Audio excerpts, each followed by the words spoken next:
Hostile witness বা বৈরী সাক্ষী কাকে বলে?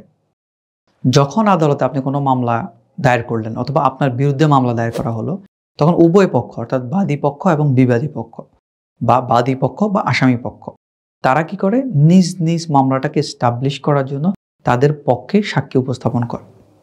এখন বাদী পক্ষে যারা সাক্ষী থাকে তারা বাদী পক্ষেই সাধারণত বক্তব্য দিয়ে থাকে, তাদের জবানবন্দি দিয়ে থাকে, এবং বিবাদী পক্ষ বা আসামি পক্ষে যে সাক্ষীগুলো থাকে তারা ওই বিবাদী বা আসামি পক্ষেই সাধারণত সাক্ষ্য দিয়ে থাকে।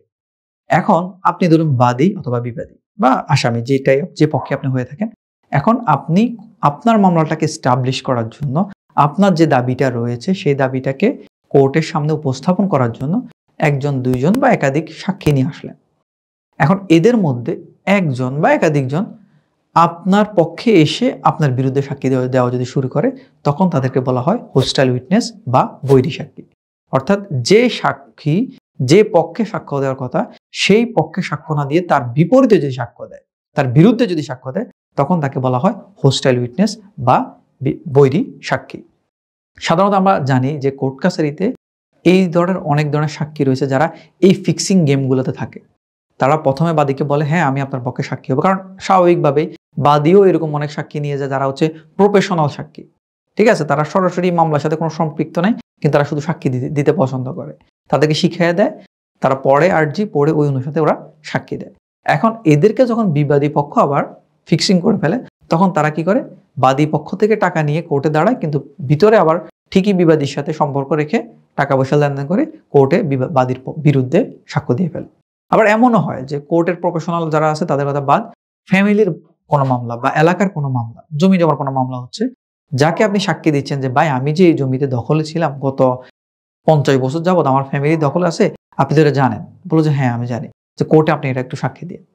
সে কোর্টে গিয়ে সাক্ষী দিয়ে ফেললো ওদের বিরুদ্ধে, না এরা তো সাক্ষী দখলে ছিলই না, এরা তো এই জমি আজকে 50-60 বছর যাবত দখলে নেই, দখল তো হচ্ছে এই যে আসামি বা বিবাদী পক্ষ। এই যে বৈরী মানে তার সে যে পক্ষর হয়ে সাক্ষী হলো, কারণ এটা বিষয়টা কিন্তু আরজিতে বা নথির মধ্যে লেখা থাকে তার পক্ষে কারা কারা সাক্ষী থাকতেছে, তাহলে কিন্তু মোটামুটি উনি এনলিস্টেড যে উনি বাদীর পক্ষে সাক্ষী দিবেন অথবা বিবাদীর পক্ষে সাক্ষী দিবেন। কিন্তু উনি বাদীর পক্ষে সাক্ষী হিসেবে এসে কোর্টে যদি বিবাদীর পক্ষে সাক্ষী দেন, তখনই উনি হয়ে যাবেন হোস্টাইল উইটনেস বা বৈরী সাক্ষী। তখন ওই পক্ষের আইনজীবীর, ধরুন বাদী পক্ষে সাক্ষী এসে বাদী পক্ষের বিরুদ্ধে সাক্ষ্য দিচ্ছে, তখন বাদী পক্ষের আইনজীবীর অধিকার রয়েছে উনি সাক্ষ্য আইনের 154 ধারা অনুসারে ওই লোককেই জেরা করার। উনি সাধারণত জেরা করতে হয় প্রতিপক্ষের সাক্ষীকে, কিন্তু এই ক্ষেত্রে যখন নিজের সাক্ষী বৈরী হয়ে যাচ্ছে বা হোস্টাইল হয়ে যাচ্ছে, তখন নিজের সাক্ষীকেই জেরা করা সম্ভব।